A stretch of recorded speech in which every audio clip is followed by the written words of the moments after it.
Hiya, I'm so happy to see you here. Welcome to another episode of YouTube and Chills. Nama aku Yufi dan hari ini aku mau menceritakan kisah cinta remaja yang beda dari biasanya. Kali ini percintaan mereka memiliki lebih banyak darah dan juga memakan korban. Beda sekali dengan film-film remaja yang kamu nonton di Netflix ataupun di sinetron. Jadi kalau kamu penasaran, then make sure to keep on watching. Kali ini ceritanya dimulai pada tahun 2016 di sebuah kota di Inggris yang bernama Spalding di Lincolnshire. Hiduplah seorang single mom yang bernama Elizabeth Edwards. Dia memiliki 2 anak perempuan. Elizabeth sendiri bekerja sebagai seorang guru SD dan menurut koleganya, Elizabeth adalah seorang wanita yang sangat ramah dan juga terlihat bahagia. Meskipun suaminya tidak ada lagi, tapi tampaknya dia bisa mencukupi kebutuhan kedua anak perempuannya. Tapi lagi-lagi ya,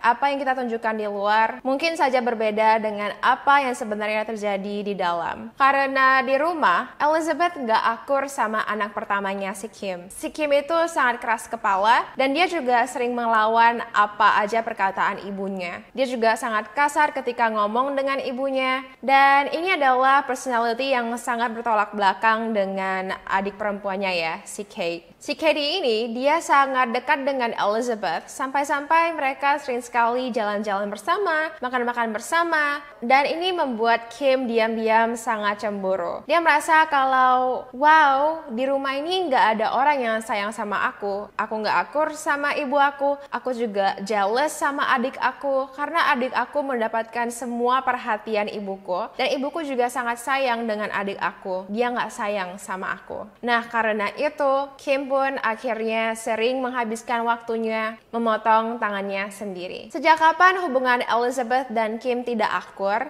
Jadi ada sebuah kejadian ketika Kim berusia 6 tahun. Pada saat itu Elizabeth sangat capek pulang dari kerja. Si Kim rewel, dia nggak mau makan. Sehingga Elizabeth pun menampar anak pertamanya. Dan pada saat itu tampaknya Kim ditampar sampai mukanya bengkak banget ya. Sampai-sampai anggota perlindungan anak tidak mengizinkan Elizabeth untuk bertemu dengan Kim selama beberapa bulan. Kim harus tinggal di rumah tantenya. Nah, tampaknya setelah kejadian itulah Kim jadi merasa kalau ibunya itu nggak sayang sama dia. Dan dia juga merasa kalau memang kamu nggak peduli sama aku, ngapain aku dengerin perkataan kamu. Jadi itulah yang terjadi ketika Kim masuk SMP. Dia bertemu dengan seorang laki-laki yang bernama Lucas Markham. Si Kim sangat suka dengan Lucas dan dia juga sukanya itu sampai terobsesi gitu loh. Dan ini adalah menurut aku hal yang normal ya, ketika kita remaja cukup sering dan juga cukup normal untuk kita itu terobsesi sama cowok. Semua yang kita ngomongin sama teman-teman kita juga tentang cowok. Kalau mungkin yang cowok aku nggak tahu ya apakah kalian tuh ngomongin tentang cewek seperti cewek, karena dulu kebanyakan apa yang aku ngomongin di bangku SMP itu selalu, oh hari ini si A pakai ini loh dan segalanya. Jadi si Lucas juga tampaknya dia suka ya dengan si Kim dan gak lama kemudian mereka pun pacaran. Nah, si Kim yang tadinya punya masalah di rumah, yang dia juga suka motong-motong, pada saat dia bertemu dengan Lucas, dia rasa kalau aku tuh gak punya masalah lagi gitu loh. Masalah aku tuh gak penting karena sekarang aku udah punya Lucas, dan kalau aku ada Lucas itu us against the world gitu. Nah, siapa sih Lucas? Apakah dia juga punya ibu yang gak sayang sama dia? Well, cerita Lucas sedikit berbeda, tapi juga menyedihkan. Jadi ketika Lucas baru lahir, dia memiliki keluarga yang normal ya. Tapi ketika Lucas berusia 4 tahun, ibunya meninggal akibat leukemia, kanker darah. Sejak itu ayahnya menjadi alkoholik karena ayahnya stres kan, sedih banget, dan juga depresi karena istrinya meninggal. Sampai-sampai dia tidak punya keinginan untuk membesarkan Lucas lagi. Jadi mau nggak mau, Lucas pun diberikan kepada tantenya untuk dibesarkan. Karena dia juga tampaknya kurang diperhatiin ya sama tantenya, dan juga masa kecilnya yang suram, dia juga merasa kalau ayahnya nggak mau sama dia gitu. Dia trauma. Dia sering sekali melampiaskan semua ini di sekolah. Dia sering berantem. Dia juga tidak mendapatkan nilai yang bagus. Karena si Lucas juga tidak dididik dididik untuk menjadi orang yang lebih berempati, juga dia kurang dikasih perhatian. Akhirnya Lucas juga tumbuh besar menjadi laki-laki yang kurang empatinya. Dia juga menjadi anak yang suka menyendirikan dan dia nggak gitu punya banyak teman. Nah, jadi pas banget dong ketika Lucas bertemu dengan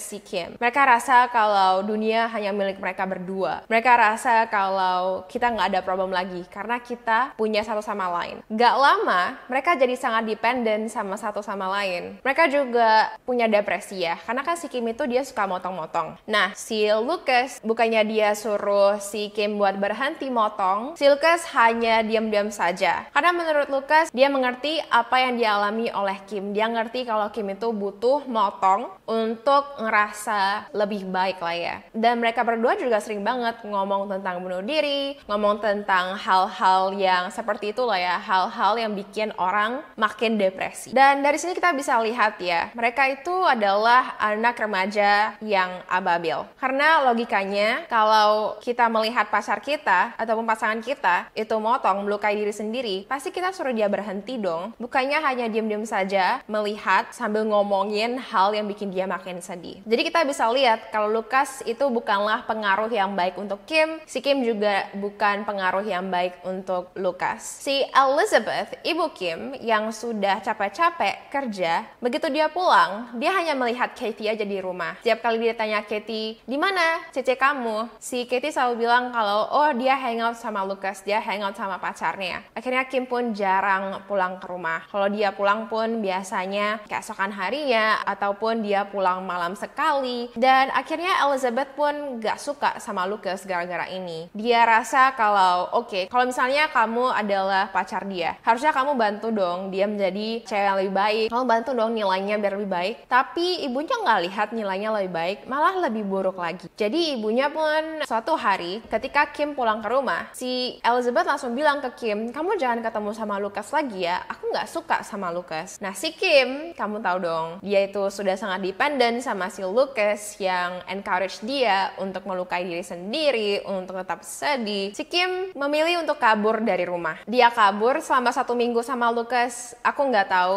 dia tuh tinggal di mana. Tapi yang jelas 1 minggu kemudian dia balik ke rumah. Nah, bukannya Elizabeth jadi lebih nurutin apa yang Kim mau, dia justru malah bilang kepada Kim, si Lucas tuh nggak boleh datang lagi ya ke rumah kita. Kalau aku lihat mukanya, aku bakal sangat marah gitu kan. Nah, mendengar itu, si Kim ngadu sama si Lucas. Dan Lucas yang selesai nutup telepon, dia sangat marah. Dia sampai membuang barang-barang di rumah tantenya. Dia memukul kepalanya di dinding, kayak dia ketok-ketok kepalanya tuh di dinding. Sampai-sampai tantenya kewalahan buat stop dia. Tantenya yang lihat, ini anak tuh kayak ngapain ekstrim banget gitu kan. Pas tantenya tanya dia, kamu kenapa? Stop gitu. Si Lucas nggak stop juga. Sampai-sampai tantenya harus telepon polisi untuk nenangin si Lucas. Dan ini terjadi nggak hanya 1 kali aja, tapi beberapa kali. Nah, hubungan mereka itu memang intens banget ya. Dan baru saja mereka pacaran beberapa bulan, mereka sudah melakukan hubungan seksual. Jadi masing-masing itu usianya baru umur 14 tahun dan mereka udah nggak virgin lagi. Nah, di bulan Maret tahun 2016,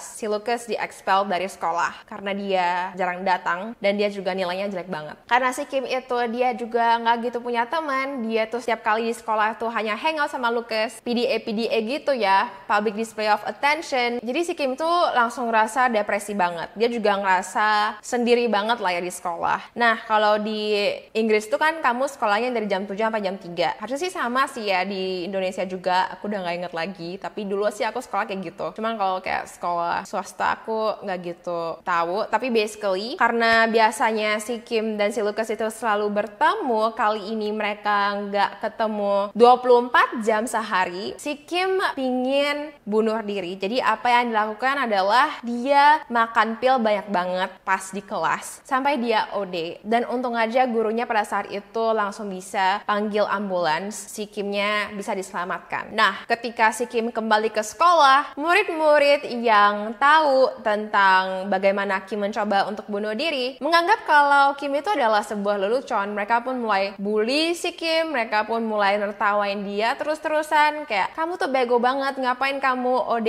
pill, kok kamu nggak berhasil aja sih gitu kan. Ini pun membuat Kim yang tadinya nggak punya teman jadi korban bully. Dia sama sekali nggak punya teman lagi dong sekarang. Nah, siapa yang mengayomi si Kim ketika dia pulang dari sekolah? Siapa lagi kalau bukan soulmate-nya si Lucas. Nah, pada tanggal 8 April 2016, hari itu si Kim pingin nginep di rumah Lucas. Jadi si Kim pun pergi ke rumah tante Lucas di mana Lucas tinggal, dan tante si Lucas tuh juga nggak suka sama Kim. Jadi dia nggak ngizinin Kim buat nginep. Tapi si Lucas nggak peduli. Begitu dia melihat tantenya, baru aja tantenya mau bilang, "Gak boleh, aku nggak ngizinin."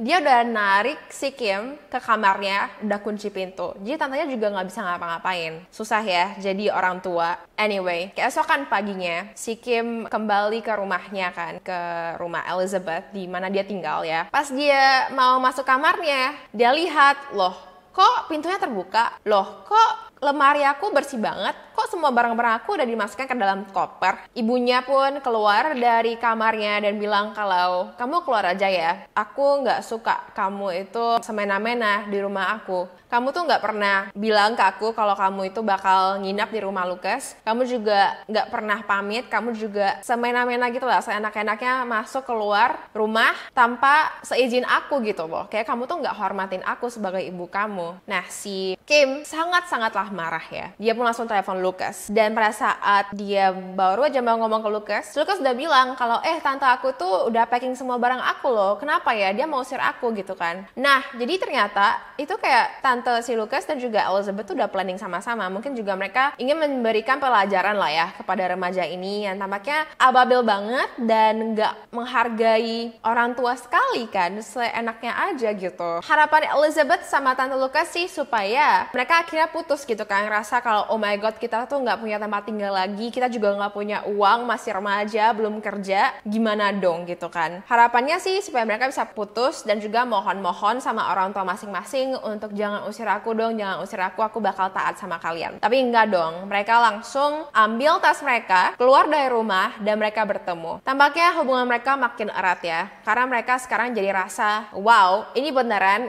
us against the world. Semua dunia itu adalah musuh kita karena kita tuh nggak punya siapa-siapa kecuali satu sama lain. Dan tampaknya ini adalah kombinasi yang sangat-sangat mematikan sekali ya, karena pada tanggal 14 April, yaitu 6 hari setelah Elizabeth dan si tante Lucas itu ngusir mereka dari rumah, sesuatu yang buruk terjadi. Jadi hari itu teman-teman si Elizabeth sudah mulai tanya-tanya kepada satu sama lain kayak, kalian tahu nggak sih kenapa sudah beberapa hari Elizabeth tuh nggak datang kerja gitu. Dan teman sekolah Katie juga sama, mereka juga saling tanya-tanya, kenapa Katie nggak balas teks aku ya? Kenapa Katie nggak datang ke sekolah ya? Udah beberapa hari loh, dia sakit ya, kok nggak cerita gitu kan. Nah akhirnya pada hari itu juga siang, beberapa kolega dari Elizabeth dan juga teman-teman sekolah Katie datang ke rumah Elizabeth dan juga Katie untuk ngeliat gitu loh sebenarnya apa yang terjadi gitu. Nah ketika mereka ngebel pintu rumah, mereka nggak dengar suara apa-apa, tapi mereka ada dengar suara anjing yang menggonggong. Jadi ya memang masih ada orang yang tinggal di situ dong, dan karena kan anjingnya juga masih ada gitu kan. Nah mereka pun mulai panik karena tampaknya masih ada anjing dalam tapi nggak ada respon orang. Mereka pun langsung telepon polisi. Nggak lama kemudian polisi datang dan polisi mendobrak pintu rumah Elizabeth karena kan dengan alasan itu untuk ngecek apakah mereka baik-baik aja. Jadi kayak di Inggris itu ada namanya adalah welfare check, dan di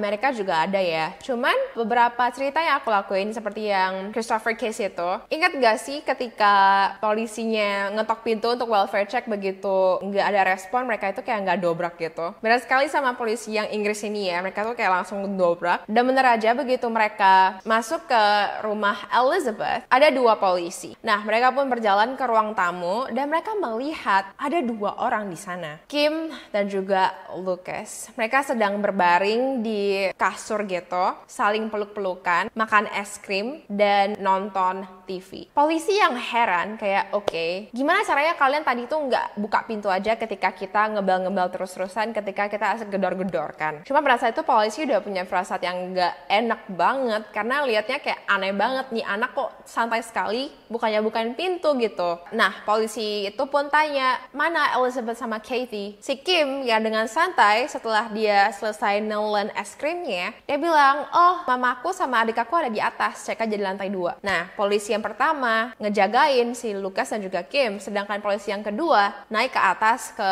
kamar Elizabeth dan juga si Kim. Dan kasihan banget karena dia melihat 2 mayat dalam kondisi yang mengerikan. Jadi si Elizabeth dan juga si Katie, mereka itu dibunuh ketika mereka tidur dengan cara ditusuk berkali-kali. Elizabeth ditusuk di bagian leher dan juga tangan. Si Katie ditusuk di bagian leher, dan ketika tubuh mereka diotopsi, ditemukan kalau Katie meninggal karena mukanya ditutupin bantal sampai dia tuh kayak nggak bisa bernafas gitu. Padahal dia tuh udah sakitan dari tusukan di leher, tapi karena dia nggak meninggal dengan sekejap, akhirnya dia pun meninggal karena dia tidak bisa bernafas. Dengan sangat cepat, polisi pun langsung mengamankan Lucas dan Kim. Ketika Kim ditanya ya, apa sih yang terjadi? Kenapa kamu ataupun Lucas ataupun kalian berdua tega banget melakukan ini gitu loh? Sebenarnya apa yang terjadi? Nah, si Kim pun bilang kalau ini adalah pembunuhan yang sudah kami rencanakan. Jadi ketika ibu aku dan juga adik aku nggak lihat,